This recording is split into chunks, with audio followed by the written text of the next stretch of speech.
السلام علیکم ورحمۃ اللہ وبرکاتہ۔ حضرت شیخ الاسلام مفتی تقی عثمانی دامت برکاتہم العالیہ کی سلسلہ وار خود نوشت سوانح یادیں۔ قسط نمبر 1۔ حضرت شیخ الاسلام نے اپنی سوانح یادیں کس کی فرمائش پر لکھی، آپ کو اس کے متعلق بیان کیا جائے گا، آپ مکمل سماعت فرمائیں۔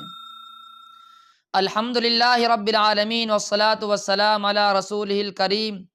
وعلى آلہ واصحابہ اجمعین وعلى کل من تبعہم بإحسان الی یوم الدین۔ تمہید۔ میرے بہت سے دوستوں اور کرم فرماؤں نے میرے سفر نامے پڑھنے کے بعد مجھ سے فرمائش کی کہ میں اپنی آپ بیتی لکھوں، لیکن میں نے ہمیشہ اسے ان حضرات کی محبت کا ایک شاخسانہ سمجھ کر اس پر کبھی سنجیدگی سے غور نہیں کیا، کیونکہ میں سمجھتا تھا کہ سوانح حیات بڑے آدمیوں کی لکھی جاتی ہے جن کی زندگی میں دوسروں کے لیے کوئی سبق ہو۔ مجھ جیسا شخص جو اپنی سابق زندگی پر نظر ڈالے تو اسے اپنے اعمال پر ندامت اور شرمندگی کے سوا کچھ حاصل نہ ہو، اس کی سوانح سے کسی کو کیا فائدہ پہنچ سکتا ہے۔ اب سے 3 سال پہلے مجھ سے میرے انتہائی قابل احترام بزرگ اور دارالعلوم ڈھابیل کے صدر مفتی حضرت مولانا مفتی احمد خان پوری دامت برکاتہم العالیہ نے، جن کی خدمات ہندوستان بھر میں بلکہ عالم اسلام کے مختلف خطوں میں پھیلی ہوئی ہیں، حرم شریف میں یہ فرمائش کی تو اس وقت بھی میں نے یہی عذر کیا،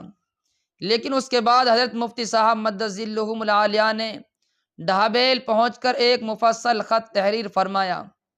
جس میں نہ صرف اپنی طرف سے بلکہ متعدد دوسرے اہل علم کی طرف سے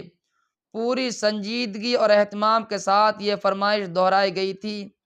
یہ مکتوب گرامی درج ذیل ہے۔ 27 جون 2011۔ مخدومنا المحترم والمکرم حضرت اقدس مولانا مفتی تقی عثمانی دامت برکاتہم العالیہ، السلام علیکم ورحمۃ اللہ وبرکاتہ۔ خدا کرے حضرت والا بعافیت اور سلامت ہوں۔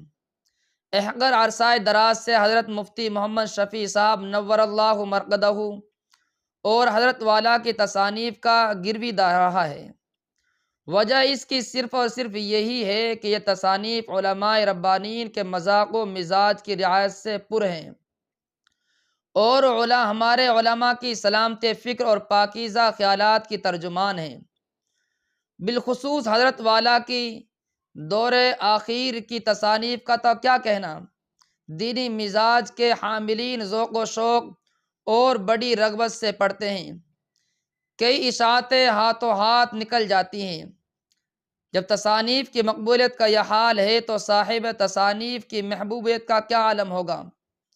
اس کو لکھنے کی ضرورت نہیں۔ سال گزشتہ اسی ماہ جولائی میں ہندوستان کا سفر ہوا تھا، جس میں یہاں کے باشندوں کی وارفتگی کا مشاہدہ حضرت والا خود فرما چکے ہیں۔ اس مختصر تمہید کے بعد حضرت والا کی خدمت میں مؤدبانہ درخواست عرض کرنا چاہتا ہوں، جو صرف احقر ہی کی نہیں بلکہ دین سے وابستہ بہت بڑے طبقہ کی دلی دھڑکن ہے۔ اگر درخواست کو عملی جامہ پہنایا جائے تو بڑی تشنگی دور ہوگی۔ اہل علم کا بہت بڑا طبقہ دلی دعائیں دے گا اور ان کو چراغ راہ ہاتھ لگے گا۔ اس مشعل راہ سے اہل علم اپنی زندگی کے عقدائے لا ینحل حل کیا کریں گے۔ درخواست یہ ہے کہ حضرت والا اپنی آپ بیتی تحریر فرماویں۔ اپنی آپ بیتی لکھنے کے متعلق ہمارے اکابر کا طریقہ بطور دلیل آپ کے سامنے پیش کرنا سورج کو چراغ دکھلانے کے مترادف ہے، اس لیے ان کی خود نوشتہ سوانح حیات اور آپ بیتی نام لکھنے کی جسارت کرنے سے قاصر ہوں۔ البتہ ایک بات جو حقر کے ناقص خیال میں آئی وہ یہ ہے کہ زندوں کی سوانح نسل حاضر کو ان کے نقش قدم پر چلنے کی تلقین میں زیادہ مفید ہے۔ اکابرین کی زندگی ہی میں ان کے کمال اور ہنر کی صحیح معرفت کے بعد، یعنی منظر عام پر تحریر شکل میں آنے کے بعد، ان سے بلا واسطہ اور بروقت فائدہ اٹھا کر ان کے کارناموں اور ان کی روشن کی ہوئی شمعوں سے زیادہ کام لیا جا سکتا ہے اور دین و دنیا کی ترقی کی منزلیں زیادہ آسانی اور تیزی سے طے کی جا سکتی ہیں، کیونکہ وفات یافتہ حضرات کے حوالے سے دیکھا جائے تو سچ یہ ہے کہ ان کی سیرت و کردار کے دفاتر صرف نظریہ ہوتے ہیں، متشکل اور متحرک نمونہ عمل نہیں ہوتے۔ اس لیے ان کی سیرت اور کردار کا مطالعہ کرنے والے کے لیے، بالخصوص ان کے لیے جو ان کے عہد کو نہ پا سکے، ایک بہت بڑا سوال یہ ہوتا ہے کہ ہمیں کون بتائے گا کہ اس سیرت و کردار کو کس طرح عملی جامہ پہنایا جائے، جبکہ زندوں کے حوالے سے کہا جا سکتا ہے نظریہ اور نمونہ عمل دونوں موجود ہیں۔ کتاب مبین کے ساتھ نور عظیم خود رب العالمین جل جلالہ عم نوالہ کا وضع کردہ قانون ہے، اور اللہ جل شانہ نے خود ہی اس کی راہ دکھائی اور مخلوق کو اس پر چلایا ہے، نیز اس کے بندوں نے اس کو طبعی طور پر قبول کر کے اس پر عمل کیا ہے۔ امید ہے کہ اس قانون فطرت کی لاج رکھ کر احقر کی درخواست کی طرف توجہ عاطف فرمائیں گے۔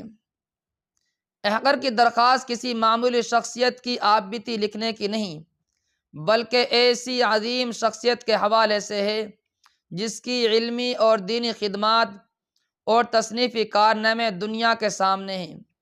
اور پورا عالم اسلام ان کے احسانات کے زیر بار ہے، جس نے تنہا صرف ایک آدمی کا نہیں بلکہ ایک مکمل انجمن کا کام کیا ہے، جس کی نظیر اس عہد میں نہیں ملتی۔ ممکن ہے کہ بعض خردہ گیر طبیعتیں جن سے ماضی قریب میں حضرت والا کا واسطہ پڑا، آپ بیتی پر خود نمائی اور کارناموں کی بیجا تشہیر کا عنوان لگائیں، اور ان کو اس میں تفاخر اور مبالغہ آرائی کی بو آئے، لیکن چند گنے چنے معترضین کی الزام دہی کی وجہ سے، جن سے کوئی زمانہ خالی نہیں رہا اور جن کی ملامت سے کوئی بچ نہیں سکا، ان اہل ذوق اور فدائیوں کو اس سرمایہ سے محروم کرنا صحیح نہ ہوگا، جن کی تعداد لا تعد ولا تحصیٰ ہے،